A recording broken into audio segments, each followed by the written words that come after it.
Oi, gente, mais uma vez por aqui no Colégio Platão, abrindo espaço para uma conversa muito agradável, dessa vez sobre esse livro aqui, dessa moça. Pois é, professora Lu Oliveira, ela chega ao seu terceiro livro e dessa vez Somos Faróis, a responsabilidade do adulto na formação da criança e do adolescente, está sendo lançado pela editora Viseu. A gente vai conversar sobre o livro e antes da gente falar com a Lu, de deixar ela conversar, porque ela vai falar um monte, a gente vai fazer um convite para você que está aí já recebendo a nossa notificação, recebendo na sua página a notificação.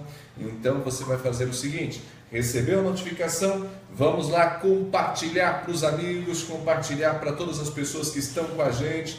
Eu já estou aqui compartilhando no meu perfil pessoal, né? A Lu Oliveira também está fazendo isso. Deixa eu colocar aqui. Vamos lá. Já coloquei aqui no meu perfil pessoal. Um deles já está aqui. E vamos agora abrir aqui um outro perfil para que outras pessoas também possam receber o nosso recadinho de hoje, né? Uma forma muito bacana da gente levar conteúdo de qualidade para a internet. A gente tem oferecido às pessoas sempre conversas agradáveis a cada semana aqui na página do Platão. E não é diferente hoje. A gente vai fazer isso também por aqui, convidando as pessoas para que possam compartilhar, para que possam participar e mandar um alô também durante a nossa conversa. Bom, Lucas já deixou aqui uma aguinha pra gente, muito bem. Lu Oliveira, tudo bem contigo? Tudo bem. Tão difícil ficar quieta nessa introdução. É o desafio? Já quero falar muito. Não, você vai falar sim, mas daqui a pouquinho, né? Tem que deixar as pessoas ir chegando, né? Recebendo a notificação e a gente vai assim, né, abrindo espaço para um monte de gente participar com a gente, para que possam participar, para que possam falar conosco, mandar oi, porque certamente a gente tem aí todos os amigos, né, e amigas que acompanham a página do Platão e que estão recebendo também a notificação através dos seus perfis para que elas possam participar. Bom, Lu, a gente já teve a oportunidade de falar em outras ocasiões sobre diferentes assuntos. A gente tem um encontro a cada semana de 15 minutos. Hoje vai ser um pouquinho e mais. Hoje o tempo é um pouquinho maior. Até por isso a gente não fez o 15 minutos dessa semana, para que a gente possa ter uma conversa especial sobre o livro Somos Faróis, que ficou pronto ontem. Tá quentinho ainda. Saiu do forno. Aliás, você é a segunda pessoa que viu o livro. Sim. Sou o segundo. Ao vivo. Né? Tá vendo, né, como ela gosta? Fora minha família, os amigos. Daqui a pouco eu descubro que eu já sou o quinto, oitavo, décimo. Mas mostra mais a carinha dele, tá bonita, não tá? Tá bacana, né? Ficou com uma capa muito bonita. Aliás, a capa e o título, se me permite, já são muito emblemáticos de toda a nossa conversa, porque a editora Viseu foi muito feliz na percepção que teve que eu sugeri. Na verdade, eu idealizei uma ideia de oceano, mar, barquinho, farol. Foram os 3 itens que eu passei para eles. E eles trouxeram, inclusive, o barquinho de papel, que eu achei ainda mais simbólico, porque remete à fragilidade, infância, mas também adolescência. Acho que isso, né? O barquinho de papel no oceano acaba sendo talvez uma presa meio fácil. Aí por isso que o bom farol vai puxando para o caminho, não o caminho certo no sentido de sem problemas, porque é importante que se diga isso. Eu sendo farol na vida do meu filho, dos meus filhos, dos meus alunos, ou de qualquer outro adolescente, criança, não quer dizer que eu vá impedir as intempéries da vida, eventuais tormentas, mas ainda assim é muito mais seguro. Para você o livro é algo muito significativo, né? Eu tive a oportunidade de acompanhar o primeiro, o segundo, tive inclusive o privilégio de fazer o prefácio do segundo. Aqui eu faço a orelha desse daqui. 2 amigos queridos, né? Eu e o professor Toninho. Mas desde aquele momento que você lançou o primeiro livro, você sempre teve algo muito, assim, um carinho diferente com o livro. É uma coisa muito especial para você, né? um sentimento diferente em relação ao livro. Como que é isso para você? Na verdade, a minha paixão, o meu amor é pelas palavras, por tudo que elas podem transmitir, por toda a simbologia delas. E quando eu, ao lançar os livros, os 2 primeiros e agora esse, que para mim são filhos, eu costumo dizer que os meus filhos foram gestados no ventre e esses 3 na cabeça, mas os 5 foram gestados no coração, os 5 foram planejados e desejados. Porque o livro, Ronaldo, ele eterniza. Eu acho que não é pretensão falar isso, porque eu escrevo bastante nas redes sociais e publico os meus textos semanalmente, publico, tem gente me desativando, já não aguenta mais, mas mesmo na coluna do Jornal Diário, a qual sou muito grata, mesmo assim, você publicou naquele dia, eu sei que alguém vai ler, há ainda pessoas que recortam, talvez alguns assinantes acessem pelo portal, mas vai ficando. E ao reunir algumas reflexões nesse livro, foi uma possibilidade de que mais pessoas tenham acesso, possam usar, por exemplo, informações de professores, ou enfim, eu acho que é difícil você falar para que serve um livro, qual é a utilidade, não tem uma utilidade prática. O meu objetivo com ele é que as pessoas possam ler, refletir e aí, quem sabe, mudar alguma atitude, adaptar ou não, talvez a pessoa leia e isso não sirva para a realidade dela. Eu não me sinto nem um pouco ofendida se alguém disser, li seu texto, mas não me identifiquei, porque pode acontecer, às vezes eu leio um texto e pode estar bem escrito e estar coerente, mas na minha realidade, e pode ser realidade de sala de aula, realidade de família ou qualquer outra, né? Uma coisa que é característico do seu livro, você sempre parte de você. Por quê?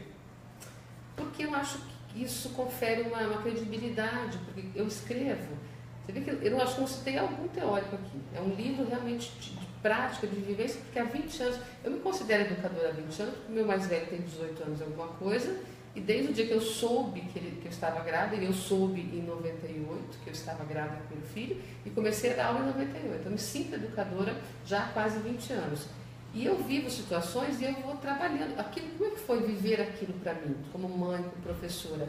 E a partir do que eu vivi, eu faço a minha reflexão e aí compartilho. Por isso que eu acho que é uma tendência. Às vezes eu parto de uma notícia ou de uma situação que alguém relatou para mim, mas de alguma maneira respinga em mim, porque eu fico, mas eu já vivi isso, eu vivi, porque eu acho que isso confere uma humanidade, sabe, ao texto. Ok, é uma escolha muito sua, né?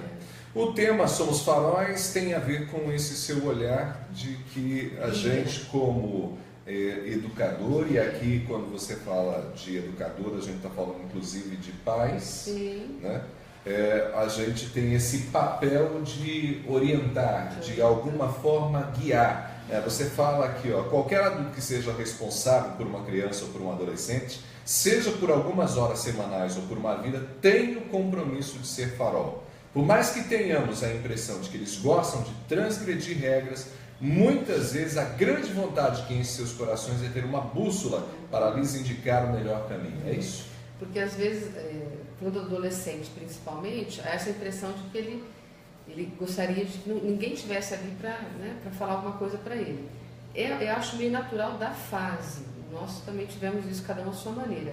Mas no fundo, a ausência, a negligência, não se importar, não é isso que ele quer. Talvez ele queira um espaço e lute por isso, às vezes de forma errada, mas ele quer sentir que tem um adulto, e aí pode ser o pai, a mãe, ou qualquer outro familiar responsável por ele, e que se importe.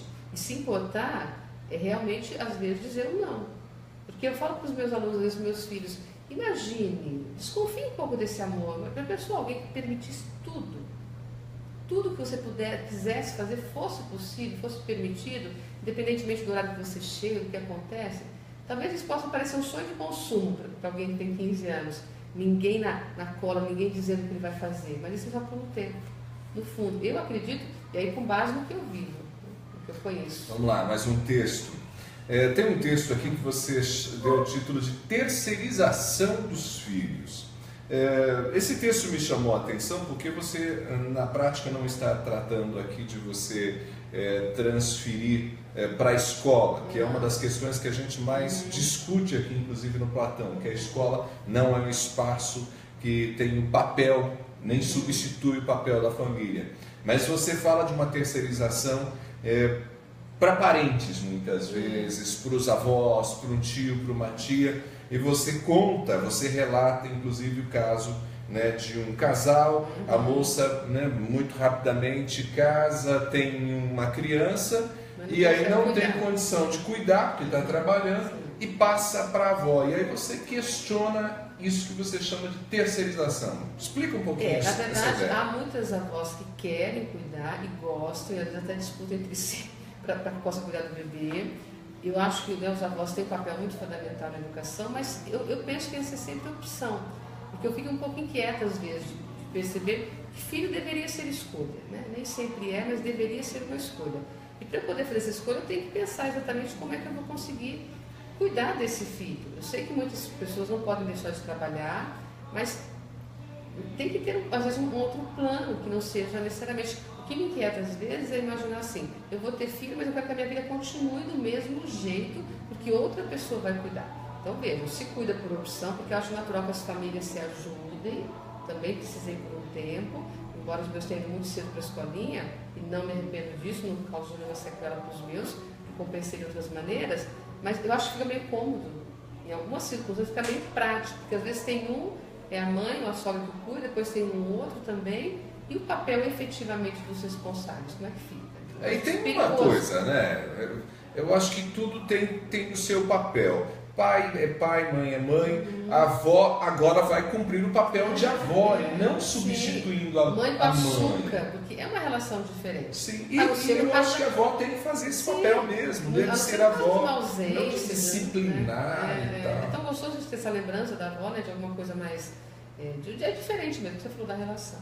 Isso é importante, né? Então, eu gostei dessa proposta, né, de pensar isso, porque tem muitas famílias que, lamentavelmente, terceirizam, né? Passam para outras pessoas. Aí fica meio fácil, né? Porque ter filhos, nós já falamos sobre isso no nosso programa, é exigente, é fascinante, é uma bênção, eu falo isso por mim. Mas dizer é fácil, não é isso, é extremamente exigente. E aí tem a ver, quem vai cuidar? Vai continuar trabalhando e sustento. Embora a questão do prover, do criar, casa, comida e roupa lavada, é muito difícil, mas ainda é mais fácil. Criar, você cria também outras coisas, cria. Agora, educar é que são elas. Regiane Guzoni Mester está mandando um parabéns no sucesso. Muito obrigado, Regiane. E olha, você que está assistindo aí, nós temos mais de uma dúzia de pessoas assistindo ao vivo. Manda oi, curte, compartilhe a nossa conversa, coloque para frente, porque certamente a gente vai ficar muito feliz aí de saber que você está com a gente recebendo também o nosso vídeo. Bom, tem aqui um papo agora de escola. Vale nota é o título.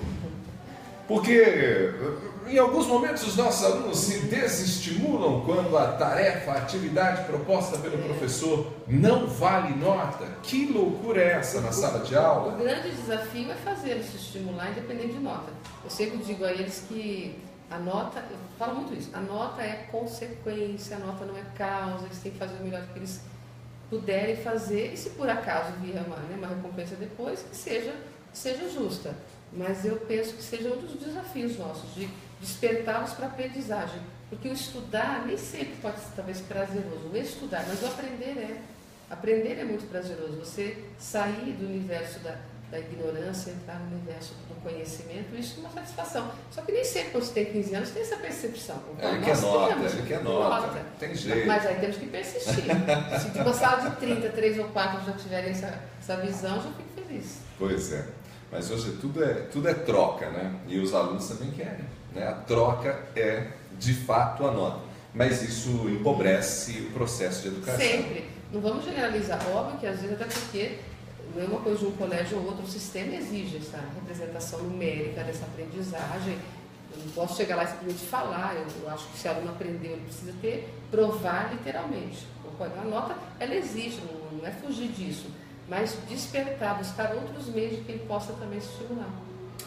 Bom, um tema que é muito delicado e que ele começa a gerar desconforto em muitos professores, orientadores e orientadoras, como é o seu caso, e que começa a ocorrer nessa época do ano, são as reprovações. Já teve que conversar com muitos alunos e com muitos pais sobre reprovação de alunos? Eu falo para eles nessa época do ano, por exemplo, que não existe uma ameaça de reprovação e nem uma promessa de aprovação. Falei isso hoje, inclusive. O jogo não está perdido, mas também já ganhamos. Eles precisam fazer o melhor que eles puderem até o fim. Porque dependendo da nota que se tem, por exemplo, no terceiro trimestre, pode ser que alguns já estejam até para as recuperações finais. Eu vou jogar a toalha? Eu tenho que fazer o meu melhor.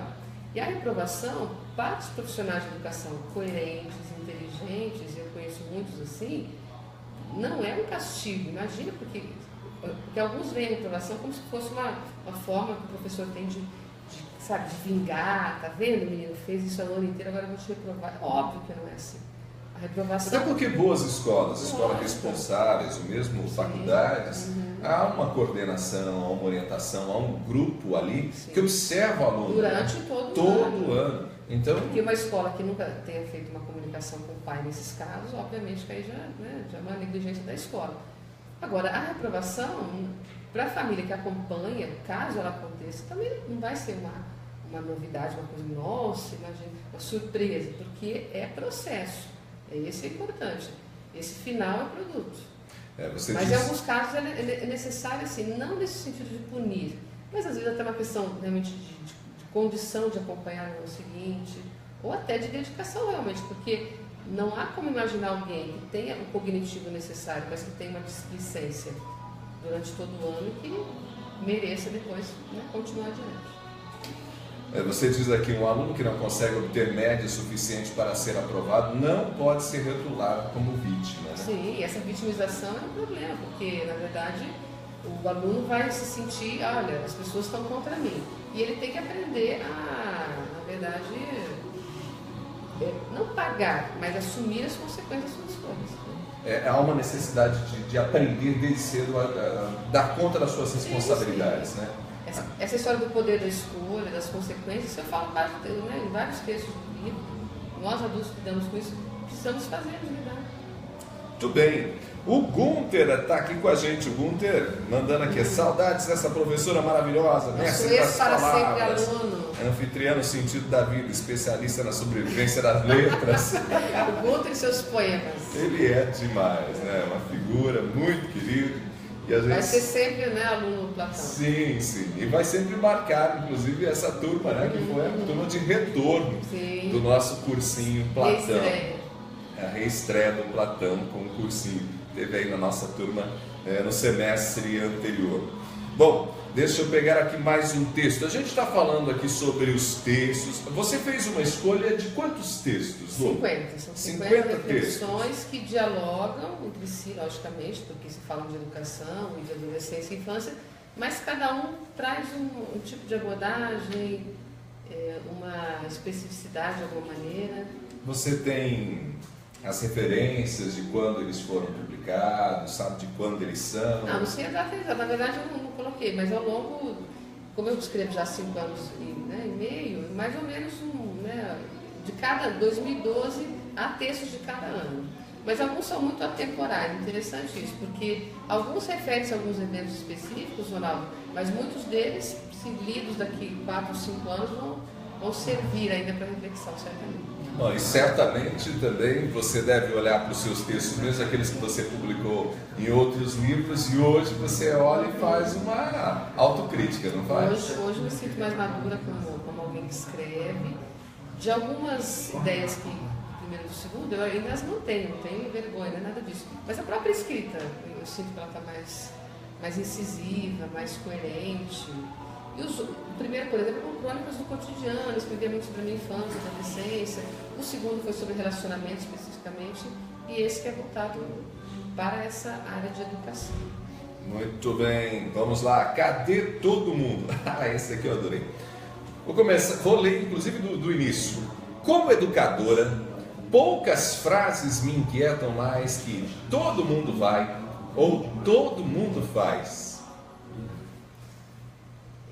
Os meus filhos há tempos não falam mais isso, né? Porque eles aprenderam que na verdade não rola isso em casa, e todo mundo fala. Marca um café da tarde com a mãe de todo mundo, quero conhecê-la, e quem sabe a gente possa até fazer como todo mundo faz. Eu sei que é uma frase pronta e muito natural deles falarem, mas acho que é nessa hora que a gente tem que fazer o nosso filho, o nosso aluno entender da identidade dele, da história dele e dos perigos do efeito manada. Porque, de fato, lógico que todo mundo é uma generalização, porque não quer dizer que todo mundo, há exceções, mas mesmo que muitos estiverem fazendo algo, curtindo algo, experimentando algo, o desafio é esse, de ser farol. Porque, veja bem, eu posso ser farol, Ronaldo, mesmo quando não estiver perto. Porque, lógico, quando eu estiver perto, quando eu estiver ouvindo, eu posso fazer a intervenção imediata. E aí você tem, às vezes, até, no caso específico do pai e da mãe, ainda tem um processo disciplinar. Sim, né? Você coloca justamente, perdas. Agora, quando eu não tiver, porque as bifurcações da vida que vão surgir, às vezes até quando criança, adolescente, os caminhos, e às vezes não são só dois, não, né? As bifurcações de várias possibilidades. Ele vai ter que fazer escolha sozinho. Eu sempre digo o seguinte, se o dia que os meus filhos fizerem escolhas estúpidas, eu não vou virar as costas para eles, mas eles vão ter que amargar um pouco. Estou falando de coisas perigosas que possam ser fatais, mas outras coisas, eles vão ter que amargar um pouco a decisão, né? O sabor amargo é a escolha mal feita. E depois, é lógico, quando a gente ama, a gente vai acolher. Imagino isso, nunca vivi nessa circunstância. Mas dizer que você vai, não é aquela coisa, já fez a escolha de forma não consciente, porque o adolescente ele não tem a maturidade, mas para algumas coisas ele sabe discernir, sim. Não posso achar que ele também não tem essa condição. Você começa o segundo parágrafo aqui, citando o que você chama de uma das cenas clássicas, né? É aquela em que o filho diz querer ir a uma festa porque todo mundo vai. Aí não importa se ele tem só 13 anos, se a família não tem a mínima noção de quem sejam as companhias. Dane-se o álcool rolando a noite toda e as músicas despertando, incentivando a sexualidade desregrada. Se todo mundo vai... Isso, é um argumento. Agora vejam, e aí porque eu acho que aí existe um problema, um como alcoólico, aí vai buscar responsáveis, esse mundo está perdido, mas o que é que meu filho está fazendo lá? Eu sei que não é tão simples assim na prática, que é fácil falar, mas se você chega num ponto, vamos combinar, que aos 14 ou 15 anos você não sabe onde teu filho está, muita coisa antes já começou errada. Por causa dessas desestruturas familiares, muitas vezes. E a gente acho que precisa sempre chamar a atenção, né, Lu, de que, principalmente dos pais, que esse argumento de todo mundo faz, todo mundo vai, esse é um argumento que não pode ser um argumento que a gente permite para a educação. Mesmo que todo mundo fosse, porque quando diz todo mundo vai, é um exagero. Mas vamos imaginar que, né, meu filho tem e você tem que ter as suas regras e principalmente a sua convicção do que é certo e do que não é certo. E no momento, talvez ele não entenda. Tem outro texto aí chamado Medo de Cara Feia, que é uma coisa que nunca me deixou assim inquieta. Criança com faz birra e adolescente que fica em porta, né, bate porta de quarto. Os meus nunca fizeram isso, mas mesmo se fizesse, eu vou continuar mantendo, porque quando eu ceder, Ronaldo, pode ser que em algum momento eu resolva ceder, mas é porque eu queira ceder por algum motivo. Não é intransigência, não é isso. Mas eu decido. A criança e o adolescente podem, no máximo, escolher. Eu permito, eu coloco na mesa, tem isso. Qual que você escolhe? Para mim, tanto faz. Qual que você quer? Eu acho legal isso, desenvolver a autonomia dele. Agora, não que, né, como eu tenho dito várias vezes, eu vou ao mercado, à livraria com o filho e vou gastar mais porque, olha, não leva a criança que você gasta o dobro. Essa frase, não leva a criança que você gasta o dobro, é o atestado da negligência paterna e materna. Como assim? Eu vou gastar o que eu puder gastar. Tem que estabelecer limites, mando, né? Regras. Quem manda sou eu. Que moça brava. Muito bom. Sou brava, sou afetuosa. E eu falo muito isso no livro também. Muito bom. A Márcia Mazeto está aqui com a gente. Muito bom, Lu, parabéns, mandando parabéns. O Gunter comenta aqui, ainda falando, um dos problemas adicionais, creio, do efeito, né, manada, é na hora da necessidade, porque ainda que fosse um efeito manada no qual agissem feito manada de auxílio, né, aos membros, mas nem sempre é isso que acontece, né? Bando, né? É manada cada um por si, né? É uma coletividade que, na verdade, não tem espírito, né? É bem isso. O Freud já dizia, em outras palavras, que toda multidão é burra. Então, acho que é importante a gente tem que tomar esse cuidado, né? Justamente. Vamos lá. Deixa eu pegar aqui um outro texto que eu quero relacionar ele com o que também está mais ao final. Existe vida além da matrícula e depois o que é que essa escola tem, porque aí você fala especificamente sobre a dinâmica escolar. E aqui não existe vida além da matrícula, eu achei muito legal, porque você pontua alguns aspectos que são fundamentais e que a gente aqui no Platão defende muito. Que o pai e a mãe não apenas façam a matrícula dos seus filhos, mas vivam a escola e participem do dia a dia dos filhos. É isso? Outra exigência, virtude das nossas rotinas, do nosso trabalho, mas é preciso entender que não se esgota nesse matricular, na compra dos materiais, ou mesmo do pegar o boletim, porque veja, tudo isso é produto, tem que acompanhar o processo. E aí, de novo, mas eu pergunto, ele quase não fala. Mas o adulto tem que ter estratégias para fazer esse monitoramento. O adolescente, por exemplo, às vezes no ensino médio, há essa percepção equivocada, não, agora ele tem que seguir sozinho, já está grandinho. Óbvio, para algumas coisas ele tem que dar os pulos, não é tudo que o pai e mãe vai ter que resolver na escola. Mas tem que ter monitoramento, adolescente não dá para ficar largando, ainda não, a autonomia vem aos poucos. E aí eu preciso entender. E eu preciso conversar, saber o nome dos professores, por exemplo, concorda? Quem são os professores, quais disciplinas ministram, eventualmente marcar uma conversa, não só por causa da nota, porque a história do vale nota parece que funciona só para adolescente, mas pode funcionar para adulto. O filho está com notas bacanas, não é questão do boletim, mas quem sabe conversar um pouco e saber como é que são as coisas. Olha só, tem algumas coisas que a Lu ressalta nesse texto que eu acho que são muito legais. Pais precisam observar a estrutura física não pelo luxo, mas pelas condições de segurança e higiene, ainda mais se o espaço for reservado para os pequenos. Salas ventiladas ou climatizadas, móveis em boas condições, pintura em dia, tudo isso conta naturalmente. E eu acho que conta, né, porque você percebe também o zelo daquela escola com o ambiente. Se zela bem do ambiente, provavelmente vai ter um zelo pelas pessoas, pelas crianças que estão ali. A história de segunda casa, concorda? A gente tem essa muito, desde a nossa terra infância a gente escuta, a escola é a segunda casa. E acho que é isso mesmo, porque passa-se muito tempo nesse ambiente e tem que ter todo esse acolhimento, proteção, segurança. E aí você continua, mas mesmo depois de se impressionar com a casca, ou seja, com a parte da estrutura física, é importante se informar sobre questões como corpo docente, qualidade do material didático, sistema de avaliação, regras disciplinares, calendário de eventos extras, etc. Quer dizer, tem muita coisa para os pais observarem para além da estrutura física e principalmente no caso de uma escola particular da mensalidade, né? Porque tem muita gente que olha quanto vale, quanto se paga por mês. Quanto vale o show, igual o show de calouros.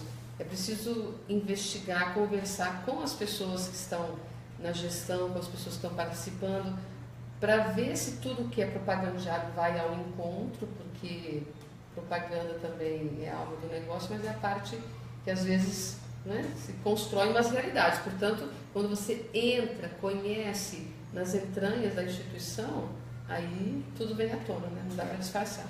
Tem um aspecto aqui que eu também gostei demais nesse texto, estou ressaltando ele, porque a gente está numa época delicada, que muitos pais estão fazendo a escolha da escola dos filhos, eu acho que isso é importante. O efeito manada também é um perigo. Sim, às vezes vai para a escola da moda, né, e não observa detalhes que são fundamentais. Olha só, nas conversas de bastidor com professores, funcionários e alunos, é possível aferir se a instituição aplica de fato seu slogan, geralmente impactante.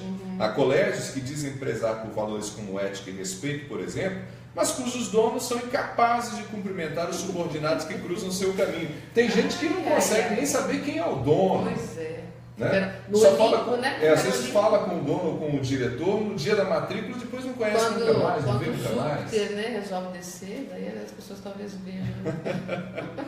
São aspectos aí que precisam ser veja, pensados. Como é que eu posso trabalhar valores com alunos se nas relações humanas da instituição, entre os próprios colaboradores, isso não existe? Aí é realmente factóide, uma coisa construída. Né? Deixa eu ver aqui, que aí eu quero fazer a relação com mais um texto. Tem um monte de clipezinhos. Né? Isso aqui eu aprendi com o nosso diretor, o professor Toninho. Quando a gente foi fazer aqui a conversa sobre literatura, né? Ele que pegou os livros, colocou clipes, eu falei, então eu vou usar a técnica dele. Vamos lá, deixa eu ver. O que essa escola tem? Olha só, aqui tem muita coisa interessante, porque escola é mais do que sala de aula. A gente tem dito isso faz tempo, insistido, e você pontua isso nesse texto, né? O que essa escola tem? Tem que ser mais do que simplesmente bom conteúdo em sala de aula. Eu faço aí uma lista, né? Sim, uma olha série só. de listas. Cultura. Por que é importante cultura? Porque, na verdade, vai despertar tantos aspectos positivos dos nossos alunos nessa enxurrada, nessa chuva de músicas e de opções tão, né, vamos dizer assim, de caráter duvidoso a que eles são submetidos. É preciso que nós ofereçamos material de qualidade, para que eles possam sentir o gosto. Porque, vejam, eu acho que o papel da escola é oferecer, para que eles possam, aos poucos, justamente, né, de acordo com as suas faixas etárias, eles possam ir fazendo as escolhas, porque se ele tem contato com o teatro, com a música, com a dança, com o canto, ele experimenta, e depois, conforme ele vai ficando mais velho, ele vai escolhendo. A sua lista é longa, mas você coloca a questão da cultura para falar de música, dança, literatura, teatro, porque tudo isso desenvolve criatividade, por aí vai. Leitura e escrita, fundamental, esporte, formação humana, coletividade, o outro, se importar, conhecer a si mesmo, mas porque hoje muita escola sofrendo com problemas com bullying, né? O que é viver em coletividade? Porque às vezes o menino pode pensar, mas eu tiro nota, mas talvez ele queira, né, criar o apocalipse na sala, mas eu tiro nota, mas não é assim que se pensa, não é assim que a gente deve formar o nosso aluno. Não pode resolver só na nota. Pensar, porque isso, e é desafiador, seja na vizinhança, nas famílias, nos relacionamentos. E é desde criança que a gente vai ensinando. Aí você fala sobre identidade, socialização, regras, limites, valores, quer dizer, uma série Dá um trabalho danado, mas vale muito a pena. Porque veja, tudo isso faz parte desse trabalho de farol. Porque, aí volta ao que eu falei no início, se for só para criar, entendo, eu sei que não é tão simples, não é prover o sustento da família, mas ainda é a parte mais fácil. Você garantir que vai ter o que comer, o abrigo, o remédio, mas existe vida além disso tudo também. Muito bem, nós já passamos de 30 minutos, Lu, e não adianta reclamar, né? Porque hoje você teve mais de 30, quando você tem toda semana 15. Então você ganhou o dobro, 2 programas. Só agradecendo, sou grata, não reclamo. Olha só, Lu, esse livro, Somos Faróis, terceiro seu, lançamento nessa quinta-feira, é isso mesmo? Dia 19, amanhã, a partir das 19 horas, o Shopping Maringá Parque, Livrarias Curitiba. Vou chegar lá às 19, fico até perto das 10 horas, quando fecha. E ficarei muito feliz de ter os meus amigos, colegas, familiares, alunos, ex-alunos, pessoas que acompanham meu trabalho. É um momento de compartilhar, um momento assim, de intensa alegria, gratidão a Deus, porque, né, por Ele me inspirar. Cada palavra desse livro veio um sopro divino. E é isso que eu quero, as pessoas perto de mim. Então, está convidado. Sendo faróis, todos juntos. Todo mundo convidado, então, amanhã, o lançamento do livro. E se você assistir o vídeo num outro momento, depois do lançamento, ainda assim o livro estará lá na Livraria Curitiba. Vai ter venda pela internet, depois e-book também. Isso, muito bem. Quero agradecer aqui as pessoinhas que entraram. Deixa eu ver, o Antônio Elias mandando um parabéns, a Cristiane Pinelli mandando aqui um oi, livro obrigatório para os papais, já quero o meu. Mais uma vez o Gunter aqui participando, muito obrigado, Regiane, enfim, todo mundo, a Márcia, todo mundo que participou e que esteve com a gente. Lu, semana que vem a gente volta, mas o nosso 15 minutos, tá bom? E obrigada a todos, obrigada a você. E a nossa conversa ao vivo aqui na TV Platão também para você na próxima quinta-feira. A gente vai receber a Vanessa Gaspari para falar sobre liderança. Fica o convite. Até lá!